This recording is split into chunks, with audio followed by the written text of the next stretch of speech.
మంగళగిరిలో మంత్రి నారా లోకేష్ మాట్లాడుతున్నారు. లైవ్ చూద్దాం.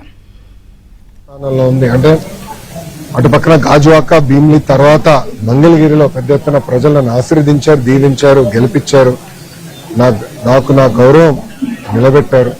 వాళ్ళకి నేను రుణపడి ఉంటాను. అనేక అభివృద్ధి సంక్షేమ కార్యక్రమాలు కూటమి ప్రభుత్వం ప్రారంభించింది. ఈ రోజు నేను గర్వంగా చెప్పగలుగుతాను. దశాబ్దాలకు ఏదైతే ఇంటి పట్టాలు అంటే ఎంక్రోచ్మెంట్ రెగ్యులరైజ్ చేయాలని ప్రజలు మొత్తుకుంటా ఉన్నారు. నిన్న మొదటి పట్ట ఇప్పటంలో జనరేట్ అయింది. ఇప్పటికీ మొదటి విడతలో సుమారుగా 5,000 మందికి ఇల్లు పట్టాలు ఉగాది తర్వాత ఇవ్వాలనే లక్ష్యం పెట్టుకుని మేము పనిచేస్తున్నాం. 2వ విడత ఉంటుంది, 3వ విడత ఉంటుంది. ఆనాడు ప్రజలు చెప్పాను, ప్రత్యేకంగా కాలువలు కానివ్వండి, అటవీ భూముల్లో ఉన్న ఇల్లు కొంచెం సమయం పడుతుంది రెగ్యులరైజ్ చేసేదాన్ని ఆనాడు చెప్పా. ఈ రోజు కేంద్రంలో పెమ్మసాని చంద్రశేఖర్ గారి సహకారంతో రైల్వే మంత్రి గారిని మేము కలిసినప్పుడు రైల్వే భూముల్లో మాకు రెగ్యులరైజ్ చేయాలని మేము కోరినప్పుడు అనుకూలంగా మంత్రి గారు స్పందించారంటే దాని వెనకాల పెమ్మసాని చంద్రశేఖర్ గారి కృషి చాలా చాలా ఉంది. ఆయన నవ్వచ్చు ఇప్పుడు కానీ ఆయన కృషి చాలా చాలా ఉంది. అది ప్రజలు దయచేసి గమనించాలి, గుర్తు పెట్టుకోవాలి. అంతేకాదు రైల్ ఓవర్ బ్రిడ్జ్ కూడా నెడమర్ గేట్ దగ్గర రైల్ ఓవర్ బ్రిడ్జ్ కూడా పెమ్మసాని చంద్రశేఖర్ పర్సనల్ గా తీసుకుని ఫాలో అప్ చేసి అది ఇప్పుడు బోర్డు వరకు తీసుకొచ్చి పనులు కూడా త్వరలో ప్రారంభించబోతున్నాం. అంతేకాకుండా ఈ ఇండ్లు పట్టాలు ఇచ్చేదానికి రీటైనింగ్ వాల్ కట్టాలనేది ప్రజలు మహానాడు ప్రాంతాల్లో వెళ్ళినప్పుడు కోరారు.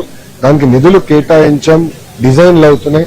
ఇప్పుడు దానిపైన రోడ్ కూడా వేద్దాం. అంటే 4 లైన్ రోడ్ వేస్తే ట్రాఫిక్ చాలా ఈజీ అవుట్ అవుతున్న లక్ష్యంతో మొత్తం డిజైన్ చేస్తున్నాం. దీంతో పాటు ఏదైతే ఆనాడు నేను చెప్పాను పార్కుల అభివృద్ధి కానివ్వండి, చెరువుల అభివృద్ధి కానివ్వండి, శ్మశానాల అభివృద్ధి కానివ్వండి, కమ్యూనిటీ భవనాలు, రైతు బజార్లు, ఇంకో పక్కన social welfare hostel, BC welfare hostel, ప్రభుత్వ పాఠశాలలు, ఇట్లా దాదాపు మీరు చూస్తే 100 అభివృద్ధి కార్యక్రమాలకి కూటమి ప్రభుత్వం శ్రీకారం చుట్టింది. అన్ని డిజైన్లు అయిపోయినాయి, టెండర్ దశకు వచ్చింది. టెండర్లని దేవుడి సహకారంతో ఏప్రిల్ మే మాసంలో పూర్తి చేసి భూగర్భ డ్రైనేజ్ కానివ్వండి, భూగర్భ నీరు కానివ్వండి, అంటే వాటర్ పైప్ లైన్ కానివ్వండి, భూగర్భ గ్యాస్, భూగర్భ పవర్ కూడా ఇవ్వాలని మంగళగిరి లక్ష్యం పెట్టుకుని పనిచేస్తున్నా. అది కూడా ఎవరు చూడని విధంగా అంటే ఆంధ్ర రాష్ట్రంలో ఎప్పుడు జరిగిన విధంగా ఒక 14 రోజు ఒకరు కట్ చేసుకుంటే వెళ్తే సాయంత్రం పూట లేయింగ్ జరిగిపోవాలి, 2వ రోజు టెస్టింగ్ అయిపోవాలి, 3వ రోజు క్లోజ్ అయిపోవాలి. రోడ్ పర్ఫెక్ట్ గా ఉండాలి. మనకి అంటే 3 రోజులు అన్ని పనులు అయిపోవాలి. ఏ వీధిలోకి వెళ్ళినా అట్లా చేయాల లక్ష్యంతో కూటమి ప్రభుత్వం పనిచేస్తుంది. అంతేకాదు ఆనాడు చెప్పే జెమ్స్ అండ్ జ్యువెలరీ పార్క్ ప్రత్యేకంగా మంగళగిరిలో ఏర్పాటు చేయాలి అని లక్ష్యం పెట్టుకున్న దానికి భూములు కూడా ఎత్తికాం. డిజైనింగ్ జరుగుతుంది. అంటే డిజైన్ టు రీటైల్ అంత మంగళగిరిలో జరగాలి. మనకు అనేక మంది స్వర్ణకారులు ఉన్నారు కనుక వాళ్ళు ఆదుకోవాలి లక్ష్యంతో మన ప్రభుత్వం పనిచేస్తుంది. అంతేకాదు స్వర్ణకారుల కార్పొరేషన్ ఏర్పాటు చేసాం. ఈ బడ్జెట్ లో నిధులు వచ్చినాయి. వచ్చే సంవత్సరం అంటే ఏప్రిల్ నుంచి స్వర్ణకారులకు ప్రత్యేకంగా ట్రైనింగ్ కూడా ఏర్పాటు చేయాలి లక్ష్యంతో కూటమి ప్రభుత్వం పనిచేస్తుంది.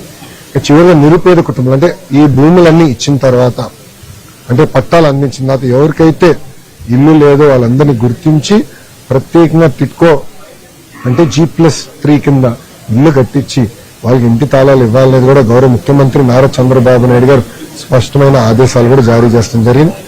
సో కేంద్రంలో మోడీ గారు కానివ్వండి, మోడీ గారితో పాటు మన రామ్మోహన్ నాయుడు గారు కానివ్వండి, పెమ్మసాని చంద్రశేఖర్ గారు కానివ్వండి, ఇక్కడ ఆంధ్ర రాష్ట్రానికి వచ్చగల గౌరవ ముఖ్యమంత్రి గారు చంద్రబాబు నాయుడు గారు, ఉప ముఖ్యమంత్రి గారు పవన్ అన్న, మంత్రిగా నేను ముగ్గురం కలిసికట్టుగా మంగళగిరి అభివృద్ధి కోసం అహర్నిశలు కష్టపడతాం.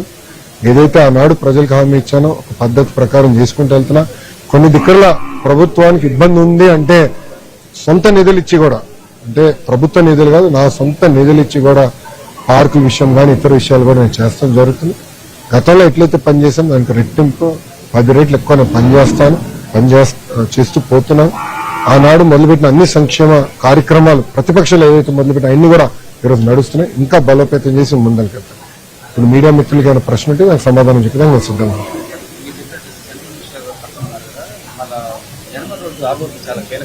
అవునండి. సో అదేమైందంటే అండి నెడమర్ ఆరోబి విషయంలో పెమ్మసాని చంద్రశేఖర్ గారి నాయకత్వంలో ఆయన కేంద్ర ప్రభుత్వం దృష్టికి తీసుకెళ్లారు. అది 6 లైనా 4 లైనా అనే దానిపైన కొంచెం చర్చ జరిగింది.